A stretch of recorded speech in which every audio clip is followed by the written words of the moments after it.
I'm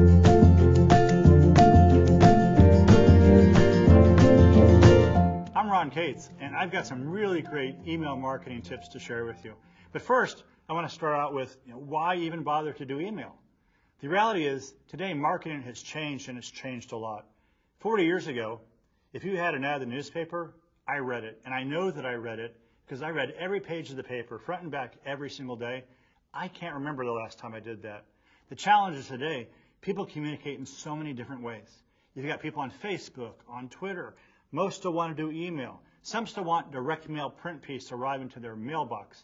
So tell me right now, what segment of your audience are you willing to ignore? What segment can we afford to ignore? It's none. And the core of all this remains email. More of us read email than any other form of communication. Last year, 95% of us were doing email every single day, multiple times per day. On the average, we check it at least 14 times a day. Small business owners more than 24 times a day. Email is the most used app on an iPhone or an Android phone. More importantly to me, last year the average return on investment on email was $38 for every dollar invested. Now, I know you understand what ROI means, but let's put this in real practical terms. What if there's a bank in Antarctica having a special promotion this week? For every dollar you turn into them, they're going to hand you 38 back. Where are you going to be this weekend? I think you're going to be with me. We're going to literally be chilling in the longest line in the history of the earth. And when I finally make it to the front of the line, I'm going to take my new money and go to the back of the line to do it all over again. Now, that's the average on email, but trust me, we both know the average email isn't that great. So what happens if you do it really, really well? Then your return is astronomically, almost incalculably high. Let's talk about some of the most important ways to make sure we're doing email really, really well. First and most important, the bar has been raised by consumers in two significant ways. One, they expect all marketing, not just email marketing, to look professional. If it's not professional looking, we assume there's something second-rate or amateurish about the product or the service behind it. Now, 30 years ago, when I first started doing email marketing, you could only do plain text emails. Hopefully, none of you want to do that.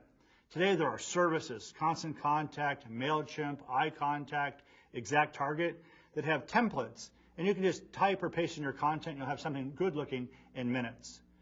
They also expect it to be targeted. If it's not targeted, you're telling me you don't care. I'll give you an example. A couple years ago, I bought a new car from a big car manufacturer. Their North American marketing budget is $900 million a year. 3 weeks later, I got my first email, and it said, Ron, you should come in and buy this new car. I don't know about you, but I don't buy a new car every 3 weeks. Sometimes it's 2 or 3 months. They're telling me they don't care. They should have a lot of lists. People who bought a sports car or a luxury car, people who didn't buy anything, and they should target the message to that group. The most important piece of an email is one of the least exciting. It's the from line.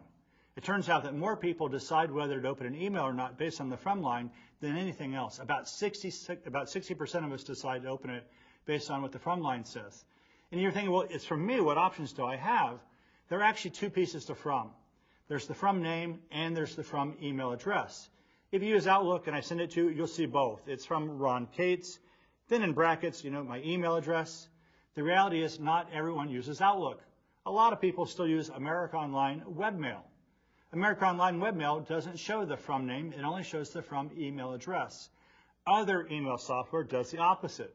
So both pieces had better clearly indicate who you are, independently standing, in case they only see one or the other. So if I'm trying to promote my really big fashion business, and my email address is still 1957 at yahoo.com, that's probably not going to get opened. So it needs to come from my real name at something.com. If you can't get a .com because your name is not available, .net is second best. I'll let you know that already. Now the subject line is more challenging than ever. The ideal subject line is short, 40 characters or less. The reason that's important is today with mobile devices, they cut off or truncate the subject line if it's too long.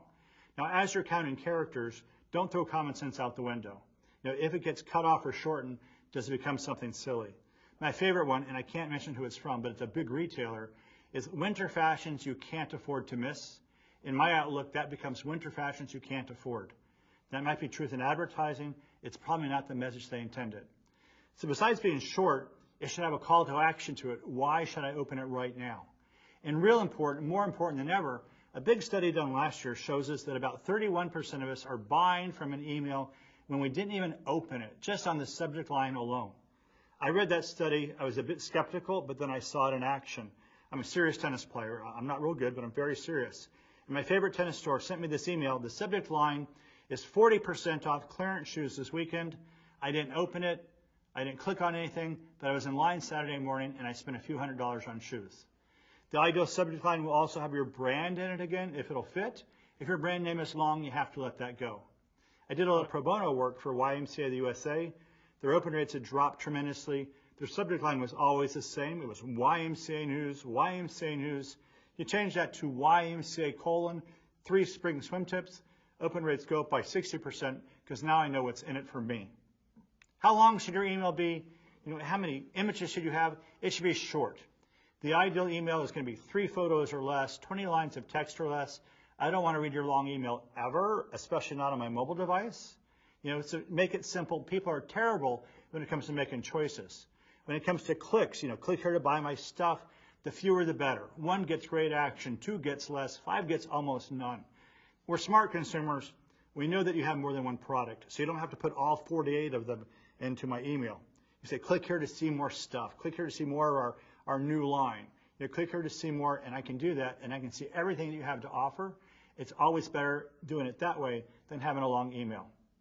Lastly, I want to make sure that you grow your email list everywhere you connect. So on your website, click here to sign up for our email list. Even services today like Constant Contact, MailChimp, they have a text to join feature where people can text a word to a number to join your list. They have tools for Facebook. You put right on your Facebook page where people can sign up for your list. If I'm interested in you enough to look at you on Facebook, certainly you want to make this a two-way street. So now you have permission to get out in front of me on a regular basis. You can't control my buying cycle, but you can make sure that when I am ready to buy, I'm getting an email from you soon to that time so I can click on a button and buy from you. That's it for email tips. Thank you.